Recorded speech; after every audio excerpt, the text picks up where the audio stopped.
ตำบักหุ่งเสียดายแต่ผมมีกระปูหน่อยใส่ได้พี่น้องเด้อเกี่ยมกับพักเกี่ยมกับเขียบหมูพี่น้องเขียบหมู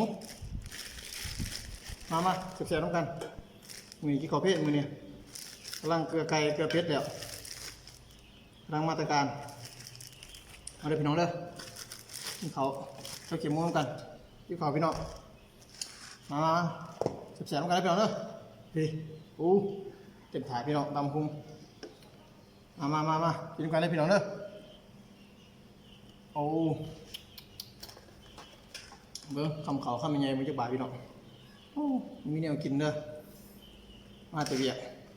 ซื้อตำพุงมากินบริตำเองหรอกพี่น้องนี่ก็ตำพุงมา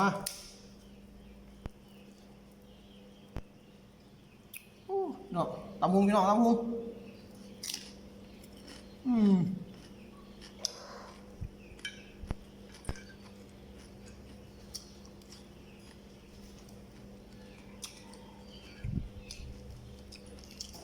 จัดพี่น้องแซ่บ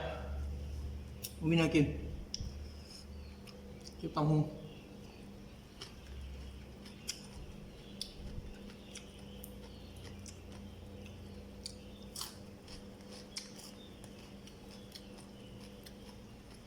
มาเลยพี่น้องเด้อฝากกดไลค์กดแชร์นะส่งคอมเมนต์ที่เซอร์แนวคือเก่า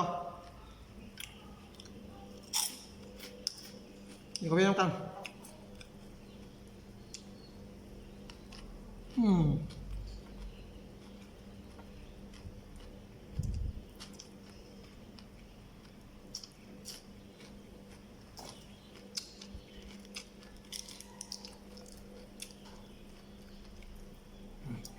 เอาไงพี่น้องครับไม่ไง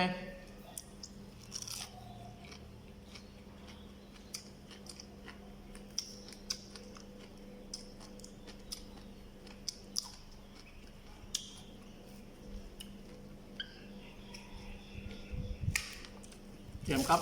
ทูดพี่น้องทูดอ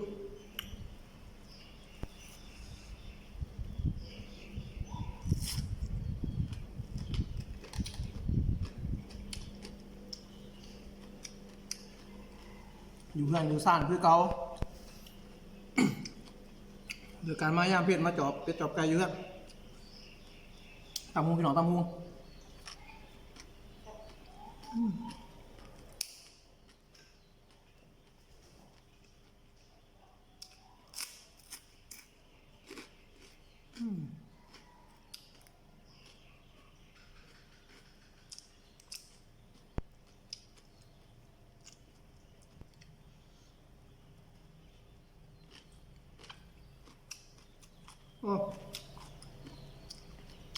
เพชรร้ายพี่น้องเพชรร้ายบอกเขาจะอยู่มาตำเพชร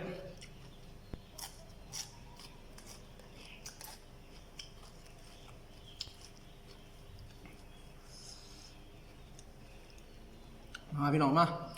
สิได้แต่ว่ามีกระปูหน่อยใส่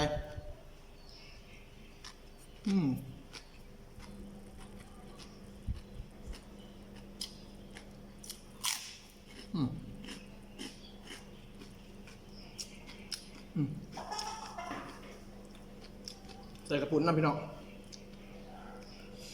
ตำหูอยู่กับบาทเนี่ย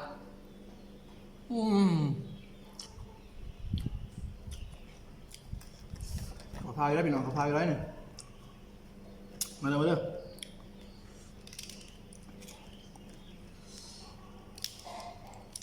ยันแน่เดียวเพชรพี่น้องโบ้กูขาวมากินเพชรไปได้เด้อมาพี่น้องเพ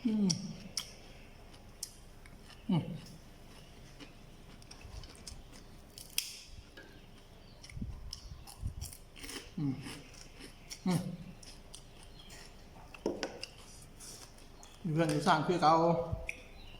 หนองมุมีแนวกิน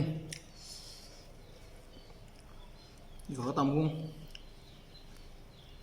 มาเด้อเสียบๆกันพี่น้องทำยังไงพี่น้องทำยังไง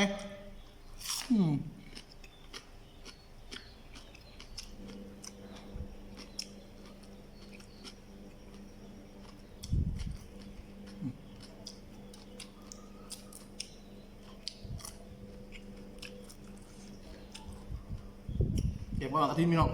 เกี่ยวหมูเยอะเกี่ยวหมูเป็ดพี่น้องเป็ด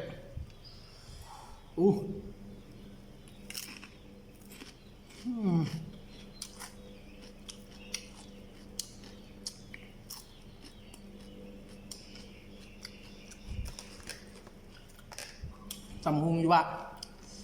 ทางเขาอ่ะพี่น้องมาหอนร้ายอากาศสามโมงเป็นยามฝน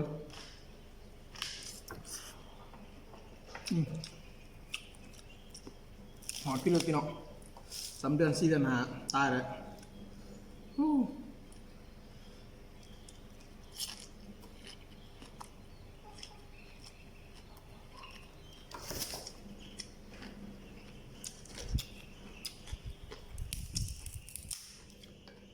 กำลังเกือบไปกับใครแล้วมาสาเนี่ย ฝากกระเตือไกลเนี่ย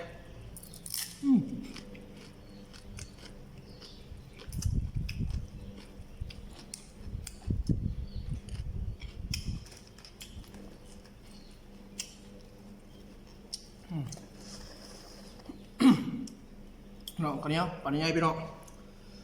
เช่นนี้เดี๋ยวเพชรผู้ขาวมากินเพชรไปไหน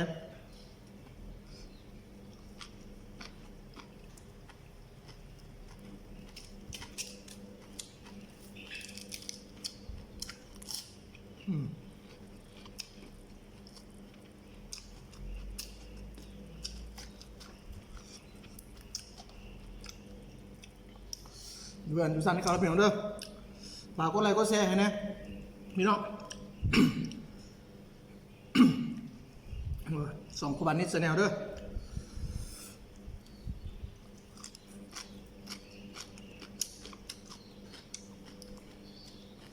ยำเป็นเพชรตำหุงหนึ่งสวงจมูกเนาะ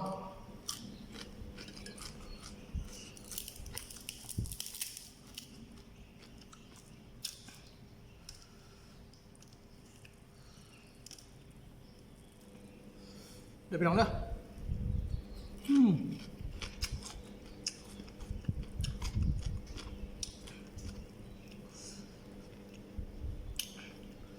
เสียบร้ายกินแกงก็กระปุกพี่น้องไปกระปุกน้ำ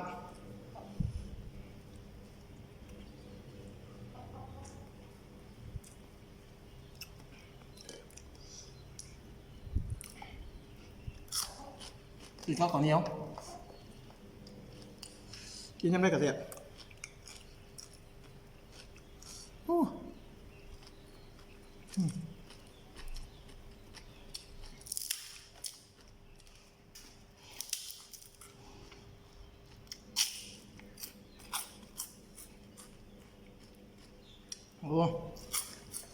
พี่รักหนูพี่รัก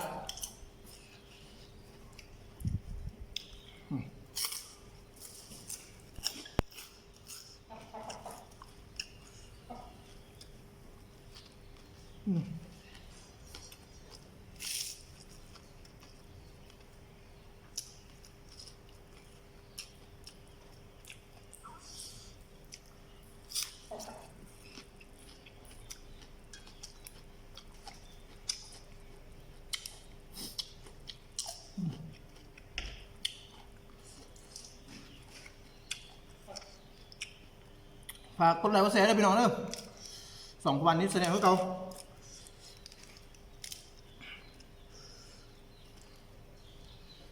กดติดตามนะโอ้เป็นไรพี่น้องเป็นไร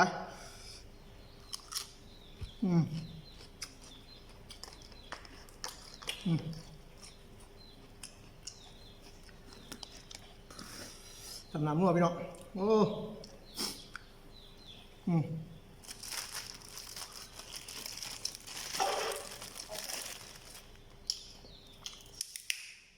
แล้วเขียวมุ้งพี่น้อง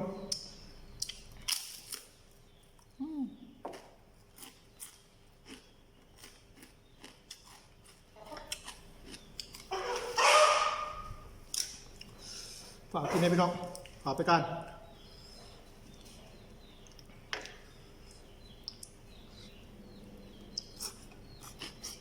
อืม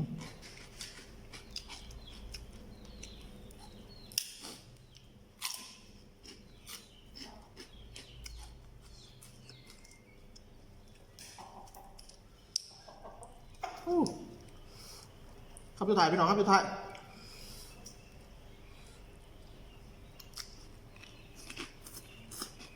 อืม